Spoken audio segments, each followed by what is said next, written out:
Hai semuanya, pernah nggak sih kalian ngalamin situasi kayak gini? Produk udah dikirim, pelanggan udah nunggu dengan harapan tinggi, tapi begitu dibuka, keripiknya gosong atau kemasannya bocor. Nah, kejadian kayak gitu lagi dialamin oleh UMKM kita, yaitu Manis Legit. Sebagai usaha kecil yang lagi berkembang, masalah kualitas itu nggak bisa dianggap sepele nih. Justru disinilah letak tantangannya. Gimana kita bisa tetap jaga mutu tanpa bikin operasional jadi berat.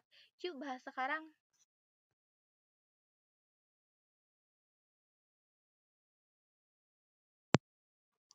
Jadi, sebelum masuk ke solusi, kita kenalan dulu nih sama istilah penting yaitu quality control.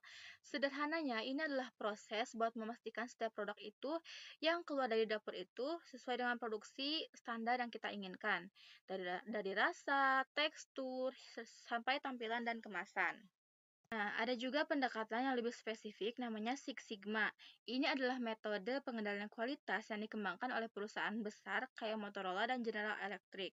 Tujuannya satu, meminimalkan jumlah produk cacat sedekat mungkin ke nol.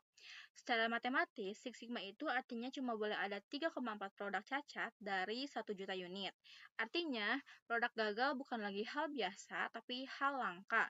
Meskipun terdengar ambisius, prinsip-prinsip Six Sigma ini bisa banget nih diterapkan di skala usaha kecil, termasuk UMKM.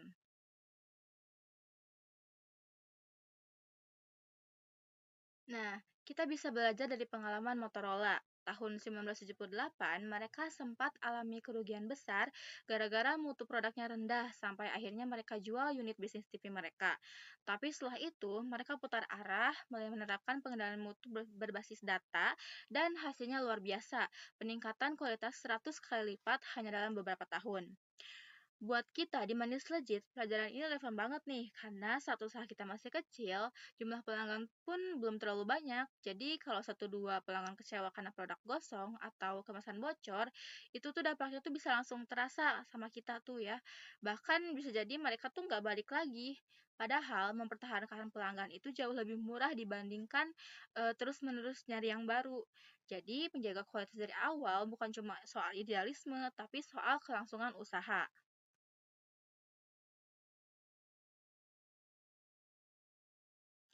Nah, pertanyaannya harus mulai dari mana? Harus beli alat canggih, panggil konsultan? Enggak juga, kita bisa mulai dari yang paling simpel nih, yang disebut dengan check sheet. Ini cuma tabel sederhana untuk mencatat jenis dan jumlah produk cacat setiap hari. Misalnya, hari ini kita produksi 100 bungkus, lalu ada 6 yang gosong dan 3 kemasan yang bocor, yang terlalu berminyak.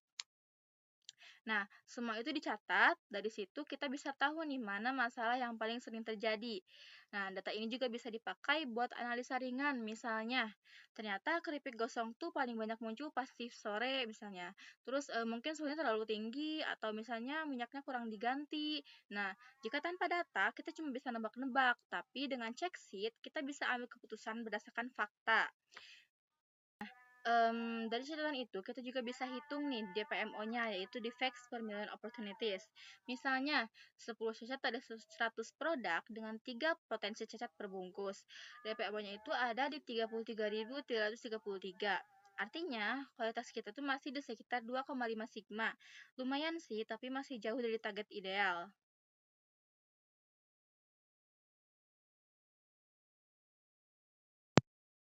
Nah, yang sering jadi kekhawatiran adalah QC itu bikin ribet, nambah kerjaan, cina bikin proses lambat. Padahal kalau dijalani dengan cara yang pas, justru QC itu bisa bikin kerja lebih ringan. Misalnya, sambil goreng keripik, kita udah bisa lihat nih mana yang terlalu coklat. Sambil ngemas, kita juga bisa pastikan lemnya rapat. Bukan bikin proses tambah panjang, tapi bikin lebih hati-hati sejak awal. Nah, kita juga bisa jadikan ini di budaya di tim. Kayak di akhir hari kita sambil ngopi, kita bisa ngobrol santai. Kayak tadi banyak yang gosong nggak? Atau kemasan bocor tak gak tadi pas siang. Terus obrolan kayak gini tuh bisa jadi insight penting buat perbaikan dan bikin tim lebih peduli dengan hasil kerja mereka. Nah, kita juga harus sadar kalau produk cat itu mahal.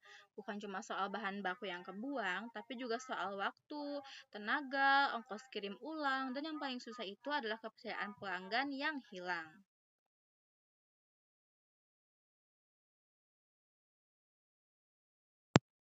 Nah, dalam Six Sigma ada satu prinsip yang penting yang disebut dengan first time quality. Artinya, kita bikin produk yang benar sejak awal, bukan diperbaiki setelahnya. Kalau ini jadi kebiasaan, maka semua yang kita hasilkan itu bakal punya standar yang konsisten. Dan percaya deh, pelanggan bisa ngerasain kualitas itu. Mereka bisa lebih loyal dan lebih sering repeat order gitu. Dan bahkan bisa bantu promosi produk kita ke orang lain. Jadi, buat Manis Legit dan semua UMKM lainnya, yuk mulai bangun sistem QC yang sederhana tapi konsisten. Karena kualitas bukan soal besar kecilnya usaha, tapi soal berapa serius kita menjaga kepercayaan.